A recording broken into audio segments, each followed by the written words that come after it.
तब होता है जब श्री कृष्ण अर्जुन दुर्योधन के पास जाते हैं और पांडवों के लिए उनके लिए 5 ग्राम मांगने का प्रस्ताव रखते हैं और दुर्योधन उसे ललकारते हुए कहता है कि मैं युद्ध के बिना पांडवों को 5 ग्राम का सुई की नोक बराबर भी जमीन नहीं दूंगा। और तब युद्ध का प्रारंभ होता है और एक तरफ पांडवों की सेना है महोदय, एक तरफ कौरवों की सेना है। यहाँ से पहली पंक्तियां जन्म लेती हैं। एक चित्र प्रदर्शित करता हूँ, ध्यान दीजिएगा महोदय कि तलवार धनुष और पैदल सैनिक कि तलवार धनुष और पैदल सैनिक रणभूमि में खड़े हुए, रथ पिपासु महारथी एक दूजे सम्मुख अड़े हुए, कई लाख सेना के सम्मुख पांडव 5 विचारे थे। एक तरफ थे योद्धा सब, एक तरफ समय के मारे थे। वीर समर की प्रतीक्षा में, वीर समर की प्रतीक्षा में सारे ताक रहे थे जी, और बाप के रथ को स्वयं के सभाग रहे थे जी, और बाप के रथ को स्वयं के सभाग रहे थे जी। कुरुक्षेत्र का महासमर, कुरुक्षेत्र का महासमर एक पल में कभी सजा डाला। 5 जन योद्धा के सन्ने मुख से लगा बजा डाला। हुआ शंखनाद जैसे ही सबका गर्जन शुरू हुआ, रक्त बिखरना शुरू हुआ और सबका मर्दन शुरू हुआ।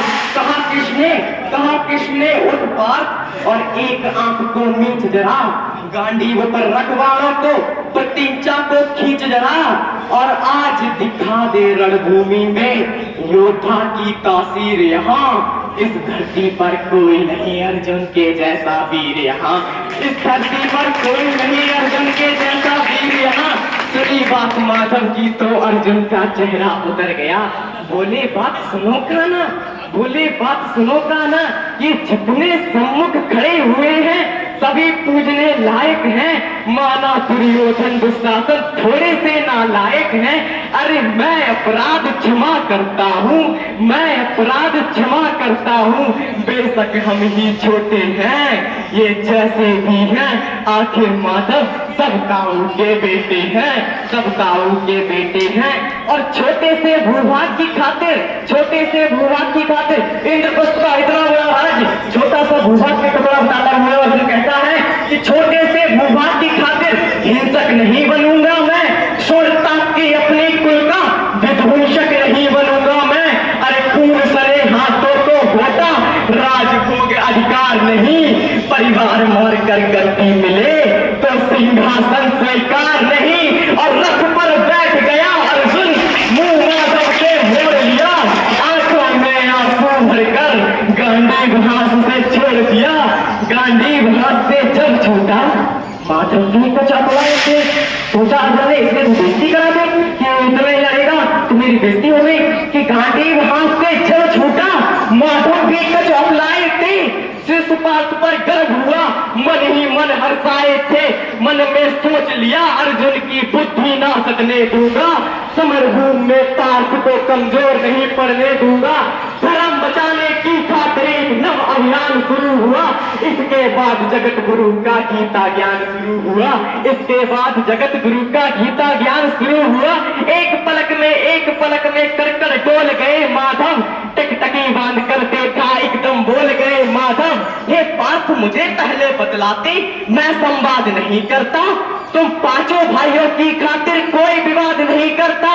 पांचाली के तन पर लिपटी साड़ी खींच रहे थे वो, दोषी वो भी उतने ही है जबड़ा बेच रहे थे वो।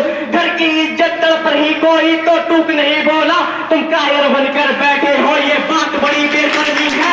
और संबंधों से निभा रहे जो लोग यहाँ धर्मी है। अरे हे पांडव के पुत्र, हे पांडव के पुत्र, धर्म का कैसा कर उतारा है। सोले होने थे आंखों में, सोले होने थे आंखों में, पर बहती जलधारा है।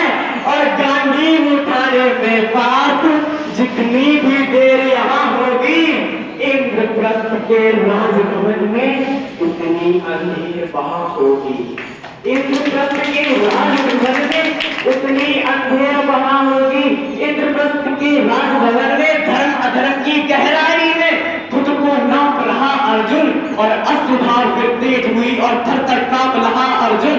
ये बात मुझे बतलाओ, कोई रासक कैसे बन जाऊं, न सिंहासन लाशों पे मैं शासक कैसे बन जाऊं।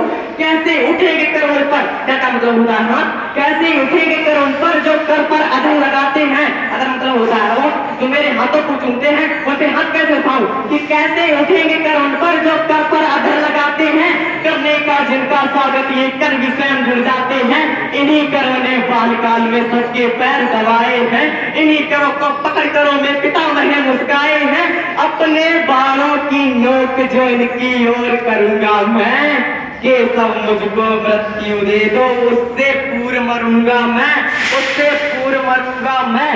बाद युद्ध के कुछ भी पास न मुझको दिखाई देता है। माधव इस रणभूमि में बस नाश दिखाई देता है।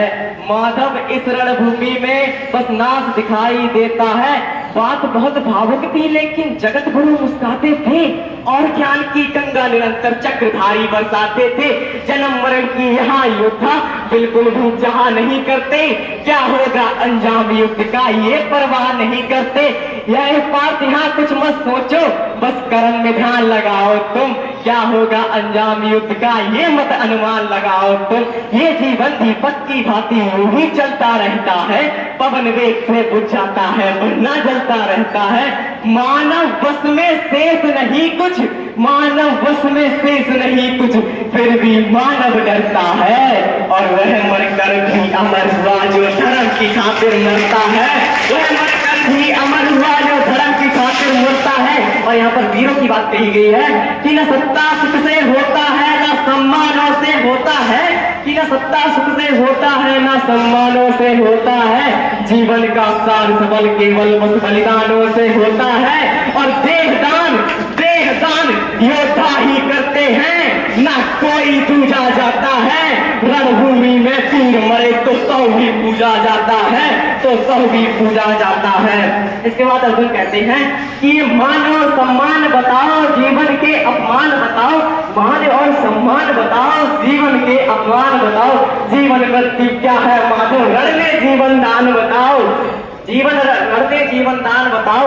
अरे खुद को ईश्वर कहते हो तो जल्दी अपना नाम बताओ। इतना सुनते ही माधव का धीरज पूरा डोल गया, तीन लोक का स्वामी फिर बेहद गुस्से में बोल गया। अरे कान खोल कर सुनो पार्थ, मैं ही त्रेता का राम हूँ। कृष्ण मुझे सब कहते हैं, मैं द्वापर का घनश्याम हूँ। रूप कभी नारी का रखकर मैं ही केस बदलता हूँ। विष्णु जी का दशक रूप मैं परशुराम मतवाला हूँ। ना कालिया के बन पे मैं मर्दन करने वाला हूँ। महिषासुर और बकासुर को मैंने जिंदा गाड़ दिया। नरसिंह बनकर धर्म की खातिर हिरण्यकश्यप फाड़ दिया। और रथ नहीं कहीं भी चलता है, बस मैं ही आगे बढ़ता हूँ। गांधी हाथ में तेरे है, पर युद्ध को मैं लड़ता हूँ, पर युद्ध को मैं लड़ता हूँ। भगवान श्री कृष्ण ने पूरा युद्ध जितवा दिया। कविता की अंतिम दो पंक्तियां कि धर्मराज के शीश के ऊपर राज मुकुट की छाया थी, पर सारी दुनिया जानती थी ये बस केशव की माया थी। कि